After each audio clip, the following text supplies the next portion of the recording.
جيجي باغي تعلم لونجلي تبعني كيفاش غنقولوا بالانجليزيه نلتقي في المساء كنتلاقاو في العشيه؟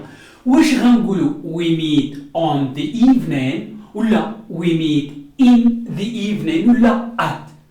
الجواب الصحيح هو in.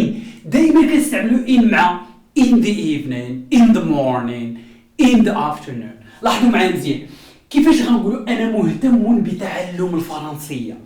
I am interested. واش غنقولوا at learning French ولا on learning ولا in؟ لاحظ معايا مزيان انتبه مزيان هنا كنستعملوا in. علاش؟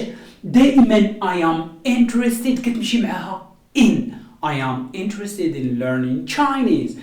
وكيفاش غنقول بالانجليزيه اسافر بالقطار؟ I travel by train, with train ولا in train. كتبها في كومنتير وبارطاجيو هذا الفيديو مع الاصدقاء ديالكم. نشوفكم في الفيديو الجاي.